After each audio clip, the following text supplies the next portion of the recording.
The Yeti is in the western part of the world. Utah, California, Arizona, and beyond, westward. Sasquatch is more in Russia. Don't think about it as Bigfoot versus Sasquatch versus Yeti in different parts of the world. Again, we're all pretty much the same kind of being. There is a lot of interaction with us in India. All of the surrounding countries in India are where the energy matches us the best. Hell, if you want to talk about the US, there are certain hot spots for us to come in and be caught on camera based on the energy not of the people but of the earth. Ohio, Arkansas, West Virginia, Kentucky, Tennessee, and the Appalachian Mountains.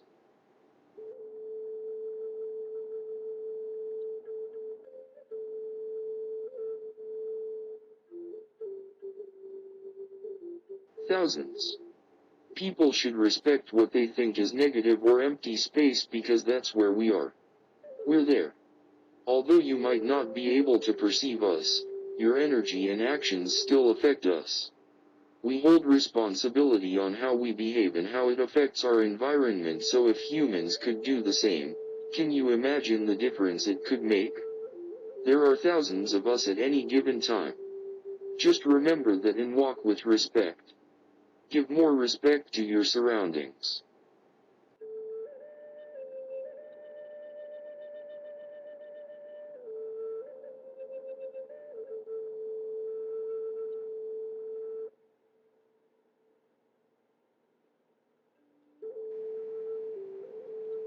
No, most of it is shared.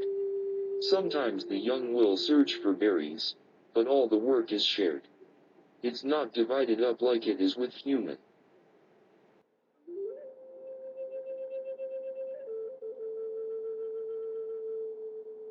Primarily patriarchal. In our group, love is viewed differently than the way humans do. We see and understand that love doesn't have limits. So, when humans get married, their love is limited to their spouse.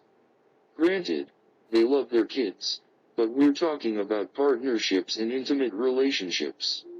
We don't limit our love to one individual. It's supposed to be boundless. If we feel the need to express our love to multiple Bigfoots, we will. We don't limit it to just giving our love to one. I'm referring to intimate type of love in sexual relations. But all of our love is boundless. We even love others' children as though they were our own. This far surpasses what humans are capable of. Sure, humans can do that. They can adopt.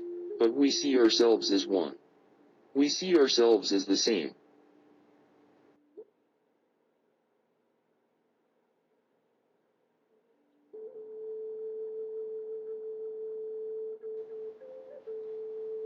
We live much longer than humans can. Physically, we progress and age differently, more quickly. We can tolerate more. Our bodies, our skin can tolerate the elements more when changing dimensions. When we go to another one, our bodies don't age at the same rate they would in Earth's dimension. We can live to over 170 years on this plane.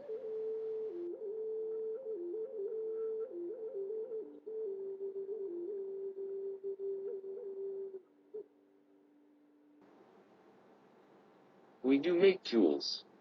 Most of the time it's out of rock. Sometimes we make them out of wood, but that can be challenging. Rock is easier.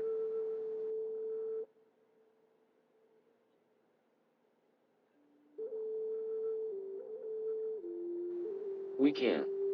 It's much harder. Not all of us can. It's more of an understanding of what the energy of fire is. So we can use tools and wood to make fire just like your survivor men would. But some of us can make fire with our minds just by understanding the energy makeup of it.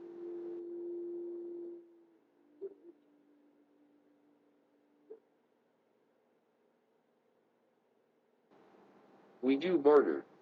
We don't have money like you do. Sometimes we'll barter with food like meat. We also can barter with labor, whether it's helping each other move or build.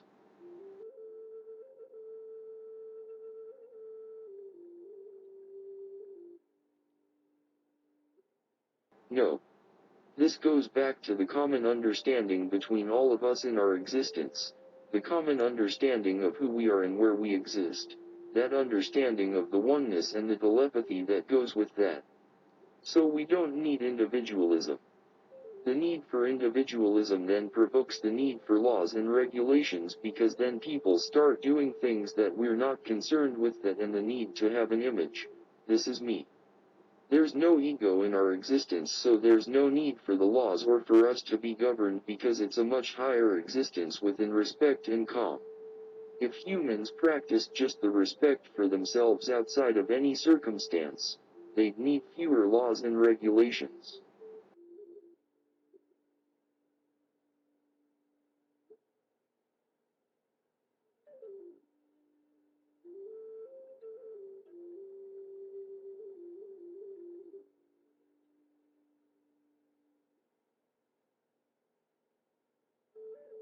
We do bury. We bury a lot because we come a long way. When our loved ones die, we bury them in the earth. They belong to the earth. We already have an understanding of who we are, a complete understanding of who we are. Our transition and where we come from is something we carry in our consciousness constantly. Humans separate from that very easily. So, because we are individuals who exist and live in the moment, we're very aware of our transition, and we're very aware of what's happening. With the transition itself, there's no need for explanation. Humans can go through shock, but for us the transition is very easy. When we do bury on Earth, there's not many part of the reason you haven't found the graves is because we don't want you to. We will help you not find us because, again, it's sacred to us. We don't want our remains brought back up. We don't want them disturbed, so we will conceal them energetically. That's very easy to do. We'll help conceal so that humans, and they've been close, too. Researchers have been very close, but we'll do whatever we can to protect the remains of our loved ones because of the sacredness.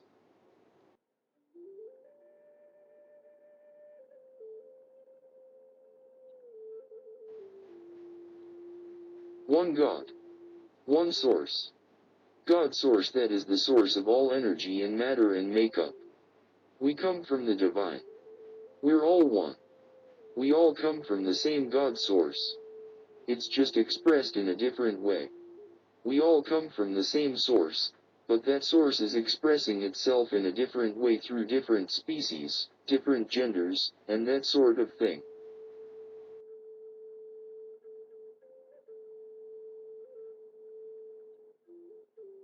Partially, to a degree. We can spend time there, but the different dimensional planes that you experience are based on your needs.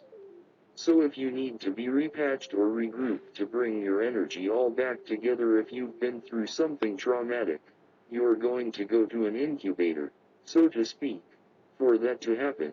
But because of who we are in our existence, when we transition through these different realms, some of that we don't need. We surpass them. We can go there and visit, but we don't need it like humans do. We can certainly coexist, and that's a lot of fun when humans come in and we can coexist with them. It's never something they picture. They always think that they'd just be with humans.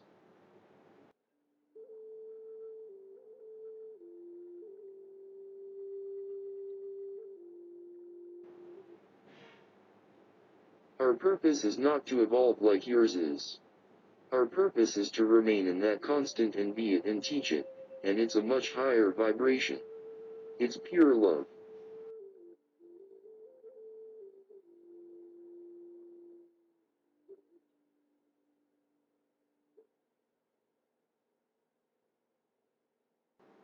We do. We build our structures from our environment, but they don't last long. If we do build a shelter, we disassemble it and return it to the earth out of respect. Oftentimes these are made from thick shrubs, sticks, branches, and leaves, but they're very temporary. We don't build them to stay there. We don't have the need to stay. So we disassemble them after we're finished out of respect to the earth and show Thank you for the resources that we had for this time.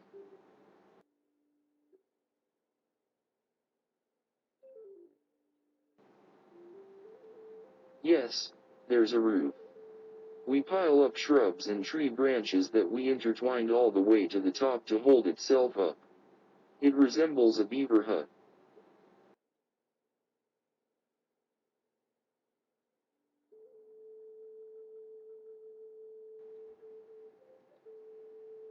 It depends on what we're talking about.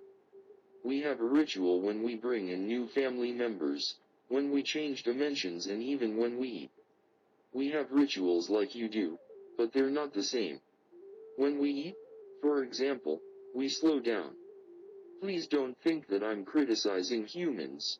When it's time to eat, when it's mealtime, it's very sacred. We take time to show respect and show gratitude for our food. We're not eating and talking or taking our food and multitasking like humans do.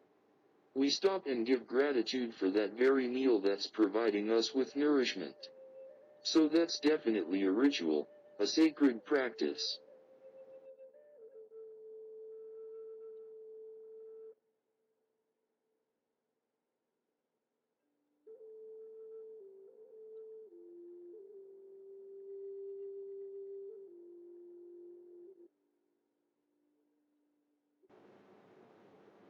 We do take baths. We have cleansing rituals, but they're not nearly as frequent and not like yours. The reason for the odor is more of a protection mechanism to keep other species at a distance.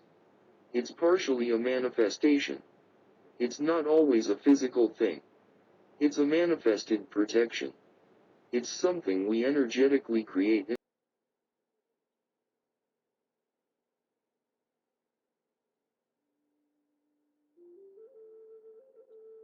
We don't need technology. Our telepathy is our technology.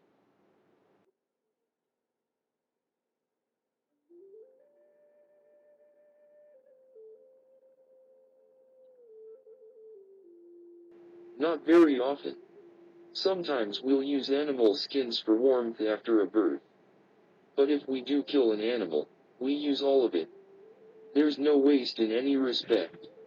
We try to make sure we can use every part.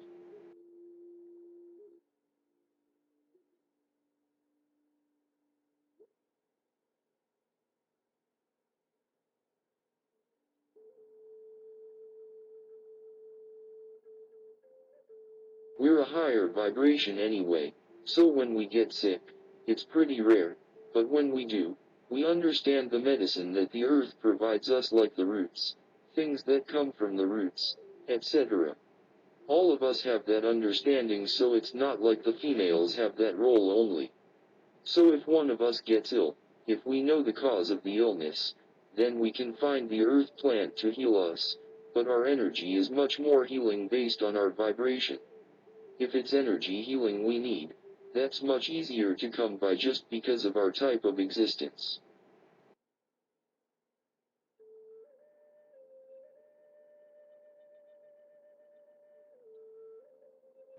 Yes, we can and we have. Even rocks are weapons to us. We throw rocks as a warning. Large tree branches are also weapons for us.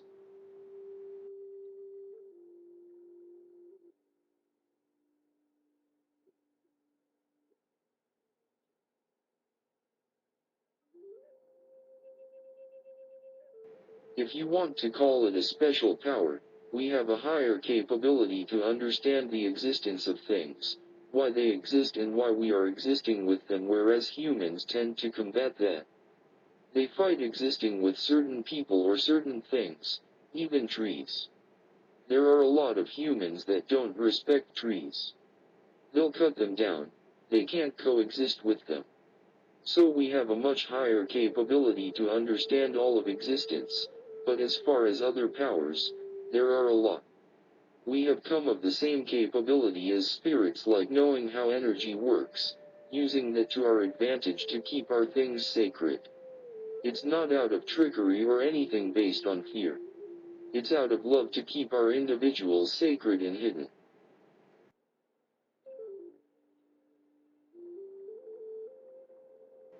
Yes, and vice versa. We can manifest. We can make things invisible. We can move things without touching them. And the ability to manifest, for us, is just as easy as breathing. It's like child's play. It's so simple to us. Totally intuitive. That's our main state of function, intuition.